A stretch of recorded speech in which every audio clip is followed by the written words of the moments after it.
All right, questions. What's the hardest thing about remote workers in the Philippines? Um, okay, as an American, the culture is super close to the US, so you think it's the same, and it's absolutely not. So, I'll give you an example. There's like the face issue where they don't want to tell you a problem, not because they don't see it or whatever, it's just they don't want to embarrass you, right? So, they want to save you the embarrassment of telling you there's a problem in the company.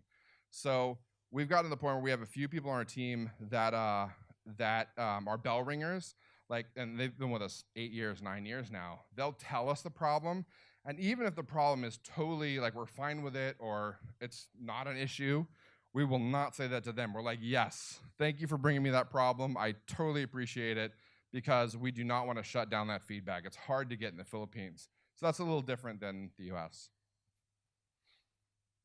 Yeah, the flexible payment model. So um, we wanted to do profit share with our team to where we gave them some piece of the profit. So I'll give you an example. In Q1, we weren't able to do profit because we have like capital expenditures that may suck down the profit, and we're not able to give that to the team. So that's not the team's fault.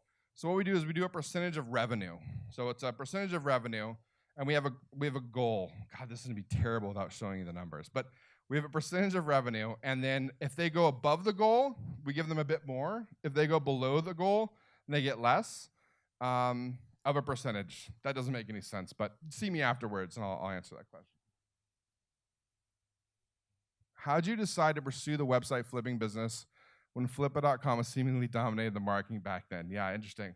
So we started building our own sites. When we started out, we were building our own sites, and we sold a few on Flippa. And the problem is that people were reaching out to us to buy sites on Flippa.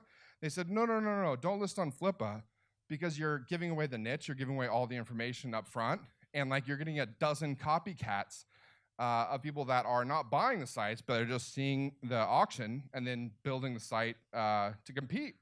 They said, look, can you just sell to us directly? We said, oh, that's a really good idea. So we started selling these sites directly rather than listing on Flippa. So that's kind of how we got started with Flippa and why we stopped.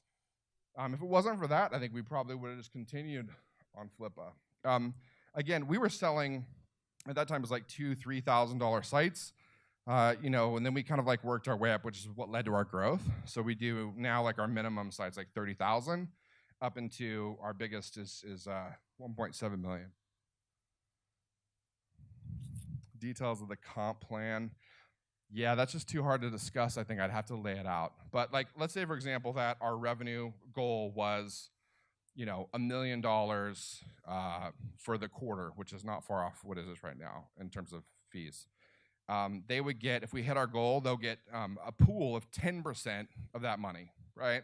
If they do better than that, they get 11%, 12%, let's say up to 15%. If they do a little bit worse, it's down to 5% of that. If it's less than half of our goal, they get nothing. So it's baked into a pool, and they get a split of that money based on points, and they get points based on their seniority, their position, and their department. Best tip on anyone about to create a location-independent company and not fail from the start? Cheap bootstrap, right? So a great way to do it is to go to Chiang Mai, go to Saigon, go to Bali, cut your expenses. So if you have, let's say, $30,000 a runway, that might last you 10 months in the US. It could last you 3 years out here. So it's a great way to get started. We have a small team today, and our business are stuck. What are the most important things for scaling our business? What should we do for the next step? I can't really answer that because I don't know what your business is, unfortunately. Have any employees aside from Filipinos, and why Philippines aside from being cheap? Yeah, interesting. So yes, we do. We have, I think, 16, 17 staff in the Philippines, and we have about that, maybe 16, 17 foreigners, Americans, British, Australians. What do we like about Philippines? They are relatively, the culture is similar to the US, so people can get along pretty easily. The English is fantastic. And then we've just been there so long that we've got a team that we've built over nearly a decade now So, I mean, they're a really solid team. We worked with them a very long time, and they're fantastic. So that's why we're there. You track your employees' work time? Yes, kinda. I mean, it depends on the position. Some people will track closer than others. In positions where, where like their output is just clearly, there or not, then we don't. But with people where their output is more difficult, then we'll track it, and we do it through a piece of software called Monday.com. How much must you pay per hour for digital marketers like SEO expert and Facebook advertiser? I mean, that's going to vary. Some are cheap, some are not. It's the ultimate goal for EF. What are your biggest challenges currently faced to get there? I don't know. I mean, we're super cash flow positive. We're making money and having fun. Like, we put on these great retreats, and we have a great time with our team all over the world. So, I mean, eventually we might sell, but I don't know. We're having a good time. We really like what we do, so that's probably it. I think that's it. Any other burning questions? You guys want to drink? You want to eat? Let's get out of here.